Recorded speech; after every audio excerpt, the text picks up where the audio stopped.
అఖిలభువనదీపం భక్తచిత్తాబ్జసూర్యం సురగుణమునిసేవ్యం తత్వమస్యాదిలక్ష్యం హరిహరసుతమీశం తారక బ్రహ్మరూపం శబరిగిరినివాసం భావయే భూతనాదం. స్వామి శరణమయ్యప్ప. అపరాధ సహస్రంబుల నపరిమితములైన యఘములనిసము నేను గపటాత్ముడై చేసితి చెప్పలుని ననుగా ఉశేష సాయివి కృష్ణ అని చెప్పేసని ఈ కృష్ణ శతకకర్త ఈ యొక్క పద్యాన్ని రాయటం జరిగింది. ఇది ఈ యొక్క కృష్ణ శతకకర్త రాసేటప్పుడు, ఓ శేషసాయి, నేను పరిమితము లేని లెక్కలేనన్ని తప్పులు పాపాలు కపటాపేక్షాత్ముడనై చేసి తిని. కృష్ణ, నీ చపల చిత్తుని దయతో కాపాడుము తండ్రి. ఈ చపల చిత్తుని దయతో కాపాడుము తండ్రి అని చెప్పేసని ఈ కృష్ణ శతకకర్త రాయటం జరిగింది. ఓ శేషసాయి అంటే ఆ ఒక శేషపార్వ మీద పైన అంటే పడుకున్నటువంటి వాడా, నేను పరిమితం లేనటువంటి అపరిమితములైనటువంటి తప్పులను చేశాను, పాపాత్ముడను, చేయవలసిన పాపాలన్నీ కూడా చేశాను. ఈ చపల చిత్తుని దయతో కాపాడము తండ్రి అని చెప్పేసని ఈ కృష్ణ శతకకర్త ఈ పద్యాన్ని చాలా చక్కగా కృష్ణ శతకంలో రాయటం జరిగింది. ఈ యొక్క వామనావతారంలో ఈ వామనుడు ఇంతింతై వటుడింతై నభోభాగంబుపై అంతై తోయ మండలాగ్రముపై అంతై అని చెప్పేసని ఈ భూమి ఆకాశము అంతా కూడా తను ఆవరించి అంటే తను నిండిపోయినటువంటి ఆ యొక్క వామనుడు తన మూడో కాల్ని ఆ యొక్క బలిచక్రవర్తి శిరస్సులు పెట్టడం జరిగింది. బలిచక్రవర్తి ఆ యొక్క పాతాళానికి వెళ్ళిపోయాడన్నారు. తదుపరి మళ్ళీ అదే వామనావతారంలోనికి అతను రాకుండా అలాగే నిశ్చలంగా ఉండలేదు అనేటువంటి విషయాన్ని గమనించవలసినటువంటి ఇక్కడ కవి భావన ఏంటంటే, ఈ యొక్క అండపిండ బ్రహ్మాండమంతటా కూడా ఈ యొక్క భగవత్ తత్వము ఆధారపడి ఉన్నది అని చెప్పేటువంటిది, అంతటా నిండి ఉన్నది అనేటువంటి విషయాన్ని మనకి చెప్పటానికే ఈ వామనావతారాన్ని చెప్పటం జరిగింది. కానీ మనం ఏం చేస్తామంటే ఆ యొక్క విగ్రహాల్లో ఉండి ఆ విగ్రహాలు గుడిలో ఉన్నప్పుడు మాత్రమే అంతవరకు మాత్రమే దేవుడు ఉంటాడని, ఆ దైవం అనేటువంటిది ఉంటుందని, ఆ విగ్రహాలని దాటి మనం గుడిలో నుంచి బయటికి రాగానే ఇంకా దైవం లేదు అనేటువంటి పరిస్థితిలాగా మనం తయారు చేసుకుంటున్నాం తప్పితే మన మానసిక పరిస్థితిని మనం ఎట్టి పరిస్థితిలో కూడా ఈ యొక్క అండపిండ బ్రహ్మాండం అంతటా కూడా వామనావతారంలోనేమో వామనుడిగా పెరిగి ఈ యొక్క విశ్వమంతా వ్యాప్తి చెంది ఉన్నాడు. ఆ యశోదకి నోరు తెరవమనగానే 14 భువనాలని చూపించినటువంటి ఆ పరమాత్మ లోపల బయట కూడా తానే నిండి ఉన్నాడు అనేటువంటి దాన్ని మనం విస్మరించి ఎంతసేపు కూడా మనం కొన్ని పరిమితులను కొన్ని పరిధులను నిర్ణయించుకొని ఈ యొక్క దైవము అనేటువంటిది మనకి గుడిలో మాత్రమే ఉంటుంది, గుడి దాటిన తర్వాత ఇంకా దైవం లేదు అని చెప్పేసరి చెప్పటం జరుగుతూ ఉంది. మనకి ఉదాహరణ చెప్పడానికి ఈ పాండురంగ మహాత్యం కథలలో నామదేవుణ్ణి జ్ఞానదేవుణ్ణి పిలిచి ఆ చక్రధారి భోజనం పెడుతూ అందరి శిరస్సుల మీద చెక్కతో కొట్టడం జరుగుతోంది. కొడుతున్నప్పుడు ఈ నామధారకుడు అయ్యో నా నెత్తి మీద కూడా కొడతారా అని చెప్పి అనేటప్పటికీ ఈ జ్ఞానదేవుడు పర్వాలేదులేవయ్యా కొట్టని ఏమవుతుంది అని చెప్పేసని అనేటప్పటికీ ఆ ఒక చక్రధారి అనేటువంటి అతను కుమ్మరి అతను ఆ ఒక తల మీద కొట్టి ఈ యొక్క కుండ కాలలేదు అని చెప్పేసి అంటాడు ఈ నామదేవుణ్ణి. నేను కాలలేదా? నేను రోజు కూడా ఆ పాండురంగ స్వామికి నేను పరవాణాన్ని నైవేద్యం పెడితే ఆ పాండురంగడే వచ్చి నేను పెట్టినటువంటి ఈ నైవేద్యాన్ని స్వీకరిస్తున్నప్పుడు నేను ఇంకా పచ్చికుండనా అని చెప్పేసని ఆ నామదేవుడు గబగబా ఆ ఒక పండరీపురంలో ఆ పాండురంగడి తాలూకు గుడిలోకి వెళ్ళి ఆ ఒక పాండురంగడిని పిలిచేటప్పటికీ ఆ ఒక్క విగ్రహంలో నుంచి పాండురంగడి బయటికి వచ్చి ఏంటి నాయన అని చెప్పని అడిగితే నేను ఇంకా పచ్చికుండనేనా అని చెప్పని అడగటం జరుగుతుంది. అప్పుడు అవును నువ్వు పచ్చికుండవేను అని చెప్పటం జరిగింది. దాంతో ఆ ఒక్క నామదేవుడు అదేంటి నేను పెట్టేటువంటి పరవాణాన్ని వీటిని తీసుకుంటున్నావు కదా అని చెప్పేస్తాను అంటే అప్పుడు పాండురంగడు చెప్పాడు నేను ఈ గుడిలోనే ఉన్నాను, ఈ గుడిలో ఉండటం మూలంగానే నేను పెట్టేటువంటి ఈ పదార్థాలన్నీ కూడా ఈ పాండురంగడు తింటున్నాడు అనేటువంటి విషయాన్ని నువ్వు అనుకుంటున్నావయ్యా. నేను అంతటా నిండి ఉన్నాను అనేటువంటి విషయం నీకు తెలియలేదు. అందుకని నన్ను ఎంతసేపు గుడిలోకి వచ్చి పాండురంగడు ఉన్నాడని చెప్పేసి ప్రార్థిస్తున్నావు తప్పితే అంతఃసర్వం బహిస్సర్వం వ్యాప్త నారాయణ స్థిత అనేటువంటి తత్వం నీకు ఇంకా రాలేదు నాయన. కనుక అందుకనే నువ్వు ఇంకా పచ్చికుండవేను అని చెప్పటం జరిగింది. అలాగే ఇక్కడ మన తాలూకు మనస్తత్వాలు ఎలాగున్నాయంటే భగవంతుడు అనేటువంటి వాడు ఆ ఒక గుడిలో మాత్రమే ఉంటాడు, ఆ గుడి దాటి ఇంకెక్కడా ఉండడు అనేటువంటి విషయంలో మన మూర్ఖత్వమైనటువంటి పద్ధతి మనని ఎక్కడికి తీసుకెళ్తోందంటే ఇది చివరికి ఈ యొక్క దేహాదులన్నీ కూడా అర్ధంతరంగా ముగిసిపోయేటువంటి పరిస్థితికి తీసుకెళ్తోంది అనేటువంటి దానికి ఇంతకన్నా చక్కని ఉదాహరణ ఇంకోటి లేదు అనేటువంటి విషయాన్ని గమనించవలసినటువంటి విషయం. ఎందుకంటే భగవంతుడు అనేటువంటి వాడు అంతటా నిండి ఉన్నాడు అనేటువంటిది వీళ్ళు తెలుసుకుంటే ఇటువంటి ఈ యొక్క పనులు జరిగేవి కావు అనేటువంటివి మనం తెలుసుకోవాల్సినటువంటి ముఖ్యమైనటువంటి విషయం.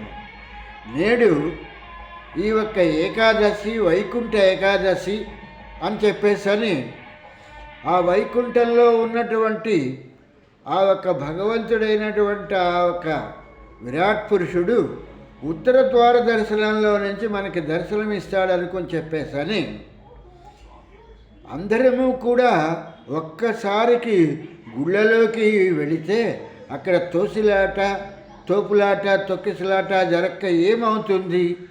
దీని ఫలితమే ఈ యొక్క తిరుపతిలో జరిగినటువంటి తొక్కిసలాటకి జరిగినటువంటి కారణము. మనం ఎంత అవిద్యాపరాయణంగా ఉన్నాము అనేటువంటి విషయాన్ని మర్చిపోయి విగ్రహంలో మాత్రమే దైవం ఉంది, విగ్రహాన్ని దాటి బయటకు వస్తే దైవం లేదు. ఇటువంటి మూర్ఖపు ఆలోచనలోనే మనం ఉండటం జరిగింది. వాస్తవం చెప్పాల్సి వస్తే కొన్ని సంవత్సరాలుగా చూస్తున్నటువంటి విగ్రహాలే ఆ ఒక వెంకటేశ్వర స్వామి అయినా ఆ రాముడైనా అయ్యప్ప అయినా ఎవరైనా కూడా ఆ విగ్రహాలు ఏమీ రోజు రోజు పెరగటం ఉండదు, రోజు రోజుకి తరగటం అనేటువంటిది కూడా ఉండదు.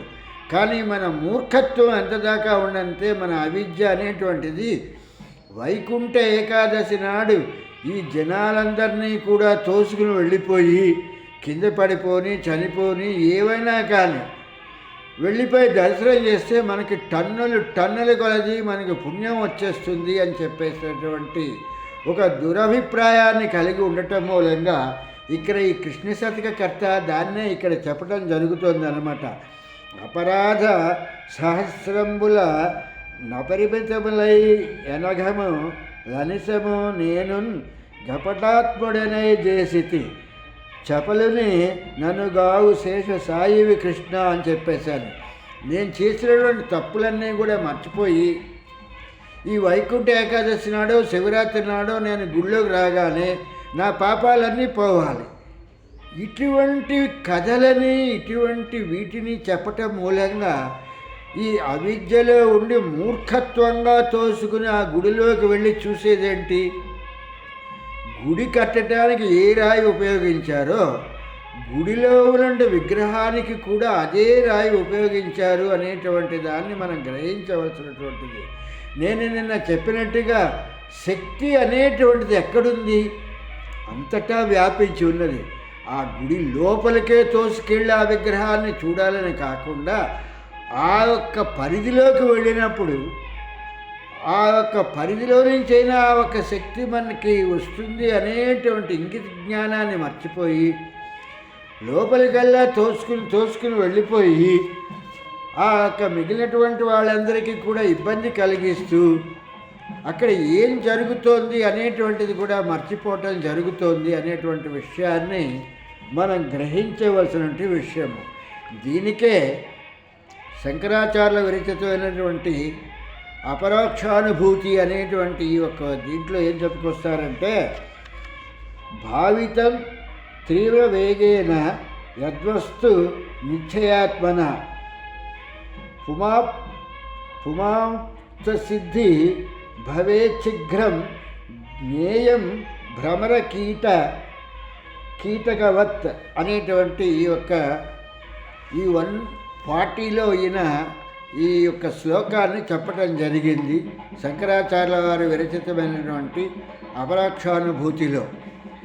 మన తాలూకు ఆలోచనలు ఎలాగున్నాయంటే, అందరూ కూడా చెప్పినట్టుగా ఏదో ఒక కీటకాన్ని తీసుకొచ్చి ఈ భ్రమరము అనేటువంటిది ఒక రాళ్ల సందులోనో ఒక గోడకి మట్టితో కట్టినటువంటి ఒక గూడులోనో ఈ యొక్క భ్రమరం ఏదో తీసుకొచ్చి ఒక పురుగు నుంచి దాని చుట్టూతా కూడా ఇది ఎప్పుడు చూసినా ఒక నాదాన్ని చేస్తూ ఒక ధ్వనిని చేస్తూ, శబ్దం కాదు నా ధ్వనిని చేస్తూ ఆ ఒక గూడు చుట్టూతా తిరుగుతూ ఉంటుంది ఈ ఒక భ్రమరం. ఈ తిరగటం మూలంగా తీసుకొచ్చినటువంటి ఆ పురుగు కూడా కొంతకాలానికి అది భ్రమరంగా మారుతుంది అని చెప్పటం జరుగుతోంది. అలాగే మూర్ఖమైనటువంటి ఆలోచనలతో గుళ్ళోకి వెళితేనే మనకి పుణ్యం వచ్చేస్తుంది, ఆ గుడిలో భగవంతుడే మనకి ఆ ఒక్క రాయిలోనో లేకపోతే ఆ విగ్రహంలోనో ఉన్నాడనుకుని చెప్పని తోసుకెళ్తున్నాను తప్పితే, ఇటు వామనావతారం కథని చదివి విని ఏంటి ప్రయోజనం సాధించాము? అలాగే కృష్ణావతారంలో ఉన్నటువంటి ఆ యశోదకి కృష్ణుడు తన తాలూకు నోట్లో ఆ బాలకృష్ణుడు 14 భువనాలను చూపించాడు ఆ యశోదకని అంటే మనం ఏమి గ్రహించాము? ఇది కనికట్ట, మాయ, గారడీయ, ఏం చేస్తే ఇలా జరిగింది? మరి ఈ యొక్క వామనుడు ఇలా పెరిగాడు అని అంటే హైడ్రాలిక్ ప్రెషర్లో పెరిగాడా? ఆకాశతత్వం దాకా వెళ్ళిపోయాడు అనేటువంటిది ఒక్కసారి కూడా ఆలోచించాం. మనకి అంత అవిద్య పట్టుకుపోయిందంటే కొబ్బరికాయకి ఎలాగైతే పీచు పట్టుకుపోయిందో అలా పట్టుకుపోయింది. అందుకే శబరిమల యాత్రకి వెళ్ళేటప్పుడు ఆ ఒక కొబ్బరికాయకి ఆ పీచంతా తీసి నున్నగా అన్నట్టుగా దాన్ని ఆ ఒక పేపర్తోనో లేకపోతే దేనితోనో ఆ పీచంతా లేకుండా ఎలాగైతే చేస్తున్నారో అలా మనలో ఏనాడైతే ఆ అవిద్య పోతుందో అప్పుడు మనకి జ్ఞానం అనేటువంటి సంతరిస్తుంది తప్పితే అంతవరకు కూడా గుడికి వెళ్తేనే మనకి భగవంతుడు ఉన్నాడు, గుడికి వెళ్ళకపోతే మనకి భగవంతుడు లేడు అనేటువంటి భ్రమలో మనం బ్రతుకుతున్నాము. ఈ భ్రమలో బ్రతకటమే కాకుండా ఈ యొక్క ప్రవచకులు చెప్పేటువంటి మాటలు కూడా మనని అవిద్యలో ఇంకా కూరుకుపోయేటట్లు చేస్తున్నాయి తప్పితే అవిద్యలో నుంచి మనం బయటకు వచ్చి జ్ఞానవంతులు అవటానికి తగినటువంటి విద్యని వీళ్ళెవరూ కూడా ప్రసాదించలేకపోతున్నారు. ఒక బ్రహ్మత్వ సిద్ధికి రాజయోగ సాధకుడు పరమాత్మ విషయమై ఇప్పుడు నేను చెప్పినటువంటి ఈ భ్రమర కీటకంలాగా ఏ ఒక్క పురుగైనప్పటికీ కూడా ఆ ఒక పురుగును తీసుకొచ్చి ఆ ఒక భ్రమరము అనేటువంటిది ఆ కందిరీగా ఒక గూడు కట్టి అందులో పెట్టి దాని చుట్టూత ధ్వని చేస్తూ ఉంటే, శబ్దం కాదు ధ్వని ధ్వని ధ్వని, ఆ ధ్వని చేస్తూ ఉంటే ఆ ఒక్క జుంకారానికి అందులో ఉన్నటువంటి పురుగు అది పెరిగి పెద్దది భ్రమరంలాగానే కందిరీగలాగానే తయారవుతుంది అనేటువంటి విషయాన్ని మనం మర్చిపోకూడనటువంటి విషయం. అలాగే ఇక్కడ ప్రవచకులు గుడిలోకి వెళ్తే కాదయ్యా, అంతటా ఉన్నాడు భగవంతుడనేటువంటి వాడికి పరిధి అంటూ లేదు, అంతర్బహిస్సర్వం వ్యాప్త నారాయణ స్థిత అని చెప్పేటువంటిది తూర్పున పడమరన ఉత్తరాన దక్షిణాన అని కాదు, అంతటా కూడా ఒక్క వృత్త పరిధిలో అంతా కూడా ఫీల్డ్ ఎనర్జీ అంటాం. ఫీల్డ్ ఎనర్జీలో ఉన్నాడు అనేటువంటి విషయాన్ని ఏనాడైతే ఈ ప్రవచకులు చెప్పి ఈ యొక్క జన సముదాయానికి జ్ఞానాన్ని కలిగించేటువంటి కథల్ని చెప్తారో ఆ రోజునాడు వీళ్ళలో జ్ఞానం దేదీప్యమానంగా వెలగటానికి అవకాశం ఉంది. అంతవరకు గుడిలో ఉన్నటువంటి ఆ రాతి విగ్రహాలను చూసుకుంటూ మాకు టన్నుల కొలది పుణ్యం వచ్చేసింది అనేటువంటి భ్రమలో ఇరుక్కుపోతున్నారు తప్పితే ఆ రాతి విగ్రహాన్ని చూస్తే ఏమొస్తుంది? ఒక పాలరాతి విగ్రహమైనా ఒక నల్లరాతి విగ్రహమైన విగ్రహమే తప్పితే విగ్రహంలో ఏముంది? నీలో నిగ్రహం ఉన్నప్పుడు మాత్రమే విగ్రహంలో నుంచి నిగ్రహంలోకి వచ్చి నిగ్రహంలో నుంచి శక్తి రావటానికి అనేటువంటి విషయాన్ని మర్చిపోతున్నారు. శక్తి అనేటువంటిది అంటే దాన్ని మనం ఉత్పత్తి చేయొచ్చు. శక్తి ఇంకా దేన్ని ఉత్పత్తి చేయలేదు. శక్తి వినాశనమే అవుతుంది తప్పితే శక్తి నాశనమే అవుతుంది తప్పితే శక్తి ఇంకో దాన్ని పుట్టించలేదు.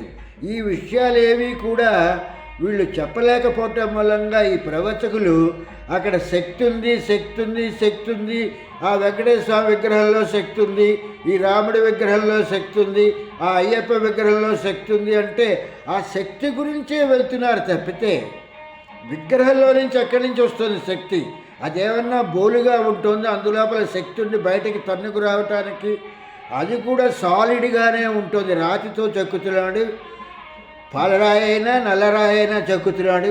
అలాగే ఈ యొక్క పంచలోహాలతో పోసిన విగ్రహం కూడా గట్టిగానే ఉంటుంది తప్పితే లోపల బోలుగా ఉండదు. మరి అటువంటి దాంట్లో నుంచి శక్తి ఎలా వస్తుందంటే ఆ ఒక్క పవర్ అనేటువంటిది, ఆ శక్తి మనం వాడేటువంటి ధ్వని ఏదైతే ఉందో ఆ ధ్వని ఆ విగ్రహానికో లేకపోతే ఆ పంచలోహాల విగ్రహానికో ఆ రాయికో తగిలి మళ్ళీ ఆ ఒక్క ధ్వని మళ్ళీ మనకు వచ్చి తగలటం మూలంగా ఈ రెండింటి మధ్యలో ఉన్నటువంటి దాని మూలంగా మనలో శక్తి ఉత్పన్నమవుతోంది అనేటువంటి విషయాన్ని పూర్తిగా ఈ యొక్క ప్రవచకులు చెప్పటం మానేశారు. ఒక దీపాన్ని వెలిగించి ఒక పూజా మందిరంలో కూర్చుని మన నిశ్చల స్థితిలో కూర్చుని అక్కడ ఏ విగ్రహాన్ని పెట్టుకుని మనం స్తోత్రపఠనాలు చేసినా ఆ విగ్రహానికి ఆ ధ్వని తగిలి మళ్ళీ ఆ ధ్వని తరంగాలు మనకొచ్చి చేరుకుని మనలో ఉత్తేజాన్ని కలిగిస్తున్నాయి అనేటువంటి విషయాన్ని వీళ్ళు మర్చిపోయి ఎంతసేపు గుడిలోనే ఉన్నాడు దేవుడు, గుడిలోనే ఉన్నాడు అంటే మరి అంతర్బహిస్సర్వం వ్యాప్త నారాయణ స్థిత అనేటువంటి దానికి అర్థమేమిటి? ఎందుకు చెప్పారు మనకి ఈ ఒక వచనాలని ఈ ఋషిపుంగవులు అనేటువంటి విషయాన్ని మర్చిపోయా? గుడిలోకి తోసుకునో కుమ్ములాడుకునో ఓ 10 మంది కింద కాళ్ళ కింద నలిగిపోతున్నా సరే మనం ఆ ఒక విగ్రహాన్ని చూసేస్తే మనకి టన్నులు కొలది పుణ్యం వచ్చేస్తుంది అనేటువంటి భ్రమలో ఉండిపోతున్నాము. అటువంటి భ్రమలని తొలగించుకొని ఆ ఒక్క గుడిలోకి వెళ్తేనే కాదు, ఆ ప్రాంగణంలోనే కాదు, ఎక్కడ చూసినా సరే దైవశక్తి ఉన్నది అని గ్రహించిన నాడు అప్పుడు ఈ సనాతన ధర్మము ఇంకా విరాజిల్లుతుంది అనేటువంటి విషయాన్ని గుర్తుపెట్టుకోవాలని చెప్తూ ఆ ఒక వెంకటనాథుడి దయతో మనకు అటువంటి జ్ఞానం కలుగుతుంది అనుకుంటూ స్వామి శరణం, స్వామి శరణం, స్వామియే శరణమయ్యప్ప, స్వామియే శరణమయ్యప్ప, స్వామియే శరణమయ్యప్ప.